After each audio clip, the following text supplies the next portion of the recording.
Nvidia just delivered their best earnings in recent times and the stock still dropped 5%.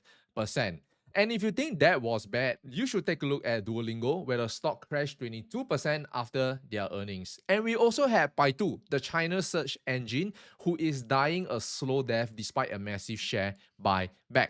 So there's a very clear distinction on tech companies now. Some are surviving, some are dying. But one thing's for sure, investing in the markets this year will be entirely different from last year. So in today's video, I am going to show you why good news is destroying portfolio and what you can do to take care of your own. Now let's start with the elephant in the room, Nvidia. So very clear, monster quarter, revenue beat, EPS beat, data center beat, even their guidance was an absolute beat as well. And by the way, I've also done a full detailed analysis on their earnings in the previous video. So if you'd like to watch that, I'll put the link in the description box down below. Now, with such an amazing earnings, you would think that, oh, the share price will probably do very well. It was a beat on every single expectations. But tada, what actually happened? Nvidia actually falls 5%, and it also pulled down the indexes, the S&P 500, the Nasdaq as well as it closed. The Nasdaq actually closed more than 1%. And what actually happened, right? Why is it that Nvidia actually fall 5%? That we are seeing companies this year with amazing earnings dropping. And this is not the only company that we've seen. We've actually seen many companies who reported their earnings actually retreating even after some outstanding results. The whole reason is this, is that the market has priced Nvidia not for perfection today, but for perfection compounded for the next 5 years. Right, so this is what I mean, right? So there's a few, in a way, the hurdles where the market is expecting Nvidia to beat on their earnings. Number one is to meet the earnings expectations. Number two is to beat the earnings expectations. And number three, which is what everyone is looking at, is for Nvidia to crush the earnings expectations. So markets are not expecting Nvidia to just beat their earnings expectations. They want them to crush it. What I mean by crushing it, so maybe the market is expecting 70 billion. They want Nvidia to report 100 billion. Of course, this is just an arbitrary number as an example, but it's to show you that level of perfection and expectation that has been baked into Nvidia's share price. So all of these expectations of what you see, everything is reflected to how the share price move. So what we saw yesterday for Nvidia is a very classic sell the news event, which dragged the entire market down. We didn't only see Nvidia retreating back. We also saw companies like ASML, we saw companies like TSM, we saw companies like AMD all pulling back. Why? It's because Nvidia is like the company that supports the entire stock market. Every single company in the world that is remotely involved in AI will all be looking to Nvidia. So that was why you can see the entire tech sector retreated yesterday. So this set a very cautious tone going into the weekend. And in fact, if you take a look at Nvidia's earnings over the past few months, so all of these word that you see over here, EE represents the earnings. Okay, it means the earnings date. And something that you will notice, right, is that this sell the news event is actually very common for Nvidia. Right, the first about 4 earnings ago, it was down 7% after they reported. After that, it was down 6%, down 8%, and now what we saw yesterday was down more than 5%. So this is not the first time. This has happened many, many times for Nvidia. And what did we see after this sell the news event? The market rallies. Okay, so I think that through this, right, you can kind of see something that there are some opportunities to kind of make use of this, and it is also possible that the earnings the share price has already run up before their earnings. So when they reported the earnings, this healthy pullback appears, this sell the news event. Is it bad or not? It's very hard to say, but based on their earnings on their monster quarter, and with Jensen Huang saying that right now AI is moving from just training to inference, right? From the classical large language model that we use to now moving fully to agentic AI, your 24/7 personal assistant, right? It shows me and it tells me that demand is going to be way more than what we think it is today. Okay, so that is for Nvidia. But Nvidia was just one big news that happened yesterday. In fact, we had another company, another tech company that got hit pretty badly yesterday, which was Duolingo. So if Nvidia was like a normal flash wound down 5%, Duolingo was like a step, man. It was a huge drop from the share price after they reported their earnings. After hours down 21% currently. Okay, I'm not sure what is the pre-market price. You're going to check it later, but I'm pretty sure it'll be around 20% as well. And guys, that is 1/5 of the company's value wipe out through one earnings. Okay, so what actually happened? Okay, what actually happened that caused this huge sell-off, right? The whole thing was because of what the CEO said during the earnings call, that profits were to slow in order to grow their user base. So if you look at their financials, it was actually a pretty solid fourth quarter. It was a beat as well. Revenue was up 35%. Their daily active user is about 50 million and targeting around 20% year on year. And this medium term goal of 100 million daily active users in 2 years' time. Okay. Even if that means slower booking growth and lower near-term profitability. Okay. So this is that hidden thing that he said during the earnings call that scared everyone. Okay, so they are effectively telling the market this. To sum up what you see over here is that we are going to stop caring about margins.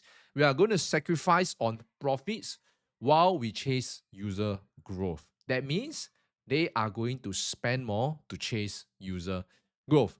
And in today's market environment, when you couple in AI, where when the market is wondering and deciding whether a particular business will be replaced by AI in the longer term, especially Duolingo, a language learning app, right?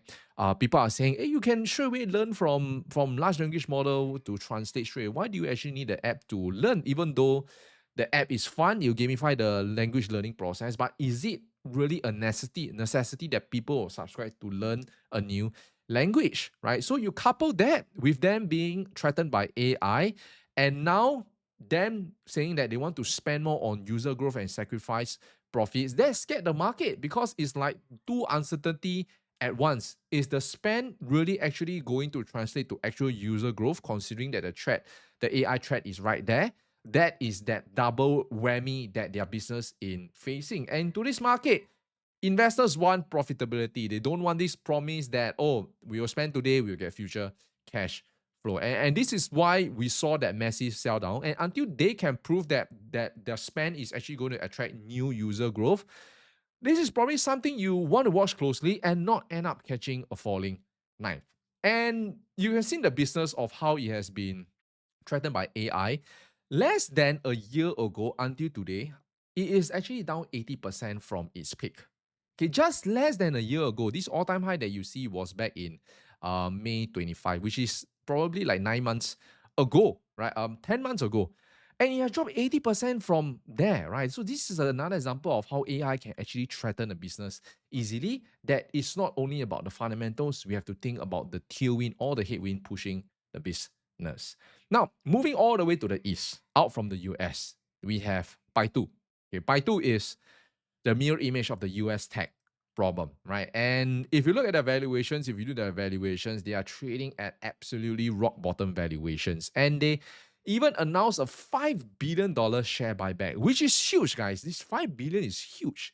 And usually, when market sees that a company is doing such a huge shares buyback, it sends the stock soaring, or at least it's positive, right? Because shares buyback means what? Means there's lesser shares in the market, there'll be lesser supply, and hopefully more demand. But instead, it dropped close to 6%. Why? Okay, why? The whole reason falls to this, that AI push erodes their core ad businesses. So, what is Baidu's business? Baidu's business is basically their search engine. So think of us, what do we use to search? We use Google to go and search for information, right? And in China, Google is not accessible. So Baidu is the one where users use to search. And the issue here is this theory called the melting ice cube theory. Now, their search business, so S is referring to their search business, is actually down -4% year on year. And this is their core business. It is the biggest revenue generator. Revenue was down 4% year over year. And they are also doing AI, which is their own bot called the Ernie bot. And this is actually gaining traction, which is up 48%. But because their main business model, the legacy search, is down and it is a bigger part of the business, the market is basically looking at the math and saying that this legacy business is dying faster than the AI business can grow. And will the AI business grow big enough to overtake the legacy business? That is the uncertainty. And as we know, markets hate uncertainty. And until the AI revenue is large enough to actually drive this top line growth, Baidu is a value trap. Okay, there's the reason why it is cheap. And with the macro headwinds in China, with the political news around in China, in my opinion, they are just better place to deploy your capital. So for those of you who don't know what is a value trap is basically a stock that appears to have absolutely low valuations, but it is actually a poor investment, right? Because cheap can go cheaper. Because of structural weakness, earnings declining, or lots of industry conditions like headwind. So in Baidu's case, you can see that their fundamental business that is showing some structural weakness because of the legacy search. So you have to be careful of value trap because it will trick you into what you think is an undervalued company only for the fundamentals to fail to improve and the stock drops further lower and lower. So overall, here's what I think, right? Markets hate uncertainty. We all know that. And I think that for Duolingo, the spending, the markets don't know whether that will actually translate to top line revenue growth. Same for Baidu as well. Will the AI revenue be substantial enough to overcome the legacy business? And in Nvidia, it's a different case. Nvidia actually we saw certainty, but why it was sold down was because there was a lot of expectation baked to it. So it was a total classic sell the news event. So that is what I think, right? That's what happening to the market now. And it's very different from what we saw back in 2025, where earnings did well, the market was rallying. Despite whatever that's happened, the market is rallying. Okay, but there are a few things that we should monitor, right? To pair in with earnings, with most of the earnings done. Number one is we have PPI data today, macro event. So together with the recent tariffs that Trump talks about, these are something that everyone will be looking at for inflation, because macro will be the main topic of the town in the next 2 months with earnings all out of the way now, right? So if PPI comes in very hot, right, that means inflation is potentially higher. Then what that probably means is rate cut is probably off the table for a much longer period. It is, yeah. And on the flip side, if we get a slower, in a way, a lower PPI, then we could see a little bit of relief rally, and it encourages the Federal Reserve to stay a little bit dovish, and we should probably hopefully see some green day today. And one more thing is also there's also a little bit of geopolitical tension coming about. The US-Iran news, they just updated this morning that there are some progress, but it's very vague. There's not a lot of news. Now, in the long term, geopolitical events don't really affect the market, but in the short term, it might. And why? Is because in this particular case, it involves oil. And if we do get a breakthrough here, it will affect oil prices, and that will actually translate a little bit to equities as well, and whether the market is going to move more towards a risk on or a risk off state. As of now, what we can see is it's still a little bit mixed. Sometimes it's risk on, sometimes it's risk off, but we are seeing a little bit of stability across equities, crypto, and gold as well. All right, so that's all I have for today's stock market digest. I'll be back tomorrow again to break down the whole week if there's any new news as well. So be sure to hit that like and subscribe button, because that will really help me to create more of such content for you. And I'll see you in the next video.